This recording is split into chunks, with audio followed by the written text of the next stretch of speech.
Hello, I'm Brigantia, Blackbird of Blackbird's Brew. Happy Friday, happy 1st of October, and also happy first edition of Romance and Modern Mythology, Spooky Couples. These are going to be very fun. I haven't completely decided which couples I'm going to highlight through the month. I have a lot of possibilities, so we'll just see how it goes. But this week we are focusing in on Dracula and Mina. I doubt that Bram Stoker had any idea what kind of a cultural phenomenon he started when he wrote Dracula all those years ago. The book was first published in 1897, and since then there's been just countless permutations of the Dracula character, and as well as with the whole host of modern lore about vampires, and well as what's been discussed about the idea of psychic vampirism, in which someone is draining your energy but not your blood. All of these ideas in general have taken root in our imaginations, but Dracula stands out and demands particular attention, and of course in the context of the Dracula and his obsession with Mina, or his love of Mina, depending on which version of Dracula we're getting, that is also something that has been very captivating for people. There's a reason why there are vampire fantasies, and there's ways that people have been trying to write vampires in a more cuddly light, or they write them, as ferocious predators, but still have some kind of magnetism that draws them. We're going to look at that. The three main versions of Dracula that I'm going to focus on today is Dracula as a predator, Dracula as a manipulator, and then Dracula as a lover. I'm going to highlight three different movies that I think really encapsulate the character well as two honorable mentions at the end that are well worth your entertainment. So, beginning with Dracula the Predator, I'm referring, of course, to the 1931 movie in which Dracula was played brilliantly by Bela Lugosi. This is the traditional and the unapologetic version of Dracula. He loves his existence as a vampire. You can tell he gets a kick out of the cobweb castle and the howling wolves and the fearful villagers in Transylvania, those three creepy brides he has hanging around. I mean, just the whole thing. He is into it. He takes the situation all very philosophically. It's not that he particularly means you ill will, but he has to drink your blood in order to survive, and it's most unfortunate, but that's the way that it is, and he chooses his life over yours. He is a monster, but that doesn't mean that he's lost his manners or his sense of sophistication. And I think this is part of his appeal, the civilized monster. Now, in this movie, Mina was played by an actress called Helen Chandler, and her ability to convey a really creepy look of being bespelled and, starting to have obsessive feelings imposed upon her and then internalized within her. I mean, she simply does not get enough credit for how good she really did. Now, when she first meets Count Dracula, she's kind of underwhelmed. In fact, she tells her friend Lucy, who's, much more starry-eyed about him, that she prefers someone more normal, like Jonathan Harker. Now, Lucy is just captivated, and she quickly falls prey to Dracula. But of course, Dracula, while he does prey upon Lucy a little bit, he loses interest in her, and, Lucy quickly becomes an off-screen thing, and we forget all about her. But it's when he turns his attention to Mina, when he starts trying to win her over in some fashion. At this time, that's when Mina begins having really disquieting dreams, and shortly after she's telling others in her life about these dreams, it's revealed that she has bite marks on her neck that are from an obvious vampire bite. Then enter Dracula into the scene. He's come calling. He's going to woo Mina directly. Not that he hasn't already started to work his mojo with the bite, but he's also going to go through the proper forms of it. Mina's friends and family members, the troops are rallied. They immediately decide they're going to protect her. They think Dracula's bad news even before they understand what he is and what the nature of his interest in Mina is. But by this time, Mina is absolutely under his spell, and she's starting to resist their attempts to help her. It's only when Dracula finally gets that stake through the heart that she snaps out of her reverie and stops transitioning into becoming a vampire herself. So, that is Dracula as Predator, with all of the movies in which Dracula is an overt baddie and you're not meant to sympathize with him at all. It'll be something along this vein. Next, we have Dracula the Manipulator. And for this, I would like to cite the example of the 1992 movie. Now, in this version, Dracula is played by Gary Oldman. He's turned into a vampire after the death of his wife. She had committed suicide after she heard a false report of his death. He was just despairing, and he actually cursed God and cursed his church when the priest said that, oh, well, Mina was damned for her suicide. There's no salvation for her, and we're not even going to give her a proper burial. Dracula was absolutely furious, because this was a warlord version of Dracula. He was in Transylvania. He had been fighting off the Turks. It was all, it's to support his God and the church and the Christian civilization of the time. And all those battles, all the effort, all the blood, sweat, tears, everything, all the trauma. And the thanks he gets for that work is that he couldn't even get decent treatment from the church for his deceased wife. He was just rooted in that despair, and he just stopped caring about any kind of damage that he did. It no longer mattered. And when we fast forward through the centuries and he's traveling to England, it's with the intention of feasting on new hunting grounds as well as trying to track down some version of his wife, because he had an idea that her spirit would continue to be reborn. So he is drawn there. Enters Mina, who is played by Winona Ryder. She's the fiancée of Jonathan Harker, who is played by Keanu Reeves, and the less said about that attempt at an English accent, the better.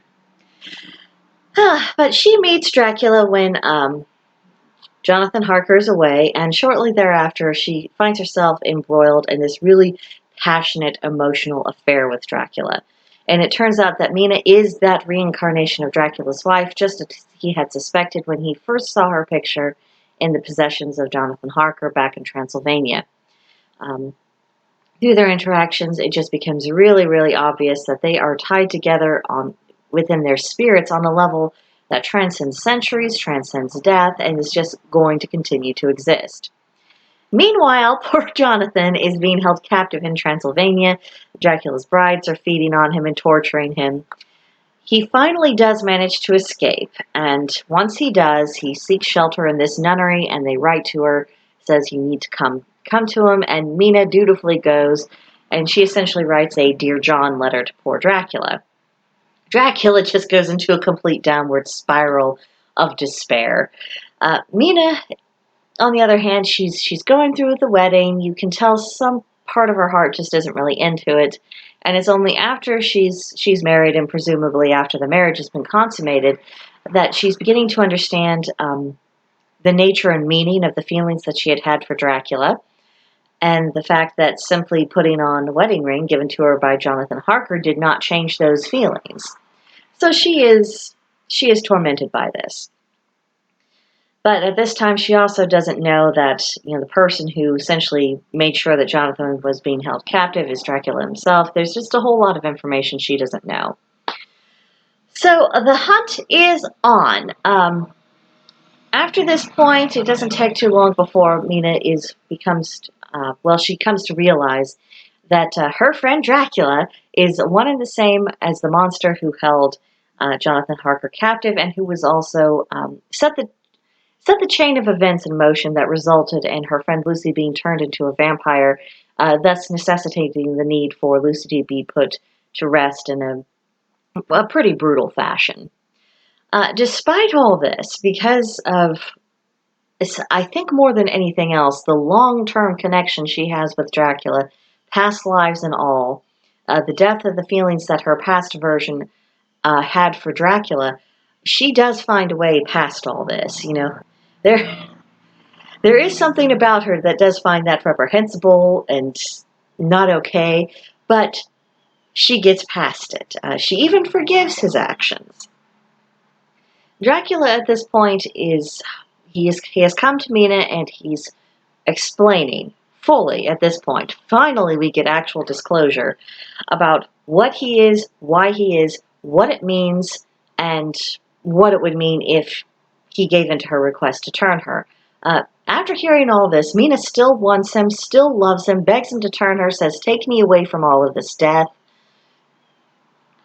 And at first he does resist her. He is refusing her, but then he caves and he begins the process of the transformation. And this as a scene, has greater weight than even the wedding scene between Mina and Harker, because I think there is a part of Mina that does have honest feelings and true feelings for Jonathan Harker, but that doesn't make him her soulmate. And she's just caught in this terrible situation. And you can see that it almost doesn't matter what she does or what Dracula does. They are going to be tied forever. They are going to be forever bonded. And essentially turning her into a vampire is not much more than formalization and recognition of that bond and the permanence of it. So naturally this upsets everybody, and for good reason. And we end up back at Dracula's castle in Transylvania. There's this huge fight. Dracula is severely wounded, and Mina actually rushes to defend him against the people who are trying to protect her from Dracula. She and Dracula seek shelter in the same church that Dracula turned into a vampire, and she tries to save him. She can't do anything physically about it at this point. She knows it, Dracula knows it. So she's starting to think, on more of the spiritual level. And she concludes that, amongst other things, that their love is stronger than death, and that what they need really is release from the situation that in. Dracula needs release from his curse. She needs release from it. So she stakes him herself, and then she follows through with beheading him, just completely heartbroken in the way. And as she's in this grief, which that would be horrible to have to do for any reason, but let alone someone that you loved. But she's looking up at this fresco that's been painted on the ceiling of the church, and she's seeing her past self and Dracula as he was as a human man, painted up there, and they're ascending to heaven, and there's just a sense that balance has been restored, God's forgiveness has been granted, Dracula has entered heaven of all things. And that is where the movie ends. I do wonder if after that point, if she would have requested that someone in the company that was, defending her from Dracula, if they would thereafter actually go through and stake her, because at this point she had turned. Because if she was staked after that point by them, then she could also be released from the curse, go to be with Dracula, be reunited in heaven, and that essentially things, in a really weird, twisted way, would be all right in the end. Now, the movie doesn't show that, but, in my headcanon, that's kind of how I think where it actually went. There's no way she can just go back and be Jonathan Harker's wife after this point. I'm sorry. I hate to see Jonathan Harker, because he is essentially a very nice man, a very morally upright man. And I hate to see him done down this way, but he is never going to be to her what Dracula was. And he'll know that. He could live the rest of his life living side by side with this woman, knowing that. That's torture too. It's one of those things that, there is no good, tidy, happy ending to it. So if you could have an ending in which there's some hope of peace, well, that's as close as you're really going to get. So that's Dracula the Manipulator, which Dracula was certainly manipulative in that particular film. Now this brings us to Dracula the Lover, in which we find him in the roles of husband and father and just ruler of his people. This is in the 2014 movie, Dracula Untold, in which Dracula is played by Luke Evans, and Sarah Gordon played his wife, Morena. And of course, later on, it's revealed that Morena, in modern days, has an incarnation called Mina. But let's go all the way back to the Dark Ages. This is a period of time in which there's a lot of aggression coming from the Ottoman Empire. They are intending to not only conquer Europe, but of course, convert them all to Islam, because that's what it does. And Dracula, he had been taken a hostage as a child. He had been made to fight in those armies. He was extremely successful in his campaigns. He became to be known as Vlad the Impaler. And after he survived all that, he came home and he was able to take up his throne in his own land. And he's beloved by his people. He's very happily married. He's a devoted father. He's really wanting to put his past to rest. He sees himself as having done what he had to do, what was necessary to do, but he would vastly prefer for that just to be done. However, in come the Turks, and they demand his son, as well as the sons of his countrymen, to the tune of 1,000 boys, as tribute for their armies, and also for keeping that kingdom firmly underneath the thumb of the Sultan. This drives Dracula to absolute desperation. He needs to save his son, he needs to save all the boys in his country. So he seeks out this creature deep in his forest, a very menacing presence that he's only encountered once before. Goes into this cave. He knows that this being has supernatural strength, supernatural speed, and he needs some extra strength of some kind if he's going to fight off the Turks, if he's going to save his child and the boys of his kingdom. So he confronts this person who he doesn't realize at the time is a vampire, and he is asking to share in his gift. He says he is needing this power to defeat the Turks and to save people. Now, the vampire was, well, let's just say he wasn't exactly sharing Dracula's concerns about anything. And he said, "Oh, you think you're protecting the innocent?" And he asked him, "Well, how many of the innocent, when you were fighting in those wars, did you kill?" And Dracula admitted it was pretty much countless numbers of lives he had taken. And he said he did it because men do not fear swords; they only fear monsters. And he had to become a monster in order to get the job done, in order to come back to his people. So this elder vampire, opened a vein, drained some of his blood into a bowl, and then he told Dracula to drink it. And he said that if Dracula could resist drinking blood for the next 3 days, then he would return to the normal at the end of them, so he needed to get done whatever he intended to do then, or he would then be in that vampire's power, and at some point in the future he'd be calling upon him for his assistance. Lovely little bargain. So Dracula does fight the Turks very successfully, but he isn't able to finish the job in time. And during this process, his child is taken and his wife is thrown off a cliff just to put a little cherry on top.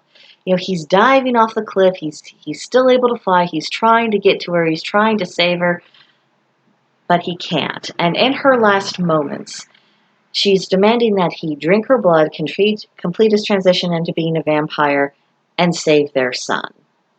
And he saw no other options. She eventually persuaded him, very much against his own desires. So he does drink of her blood, and he is able to rescue his son, and his son is later able to take his place on the throne. At the very last, we see Dracula fast-forwarded into modern times, where he meets Mina, and, we're left to wonder what happens next, but there can be no doubt that this version of Dracula had a real and genuine love for his wife. It wasn't obsession. It was a nice, normal, healthy relationship. Just now he has this complication of being a vampire and all of the baggage that goes along with it.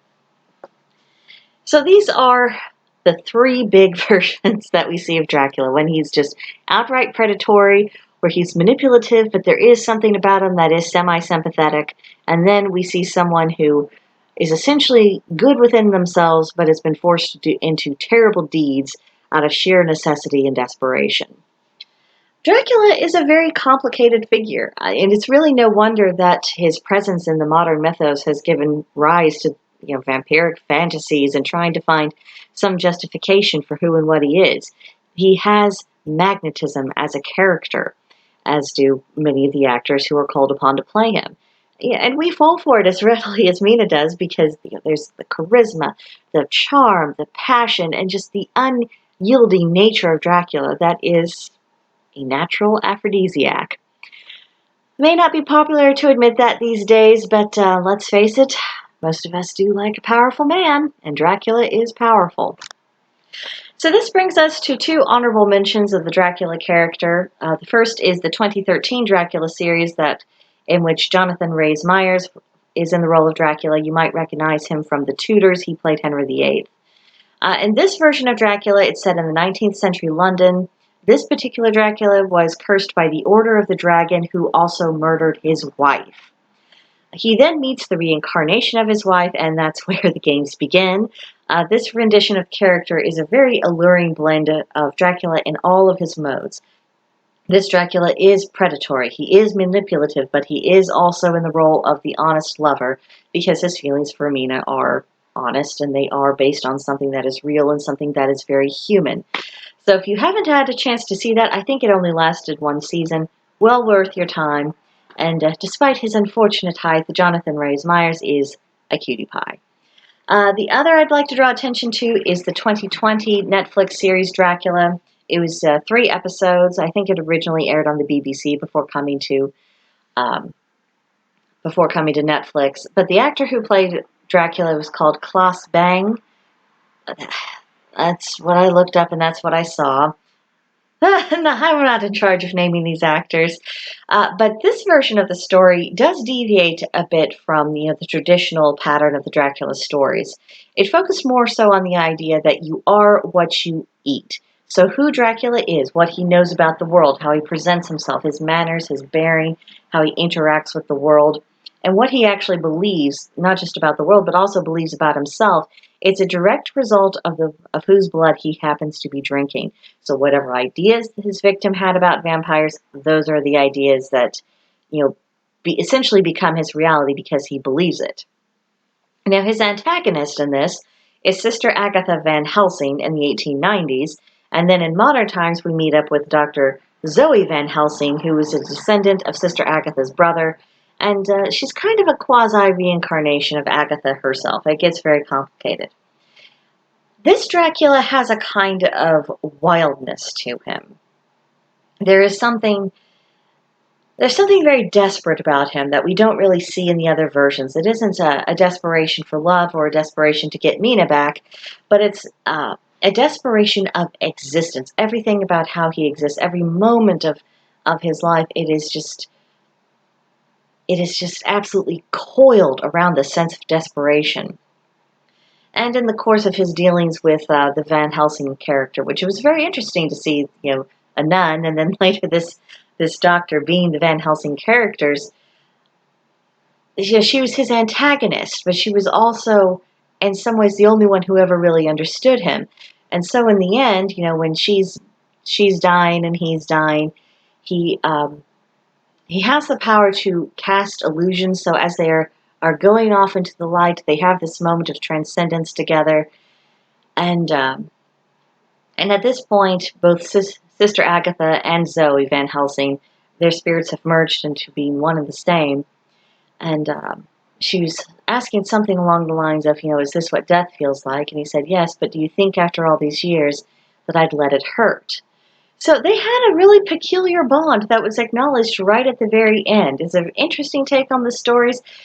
This actor is not the most handsome actor who's ever played Dracula, but I think that works for this particular version of the story. This isn't about the seductive Dracula. This is about the desperate and the driven Dracula. So I hope you enjoyed. Again, I haven't decided who we're going to hone in on next week. I've had a lot of suggestions from popular fiction, both in very recent times and then ones that are a little bit more vintage and classic. And I've also thought about, maybe going through the traditional classic movie monsters, but we'll have to see. We will have to see. But thank you for tuning in, and I will see you in another video. If you haven't joined our Discord group already, there will be a link in the description box below. You are very welcome there.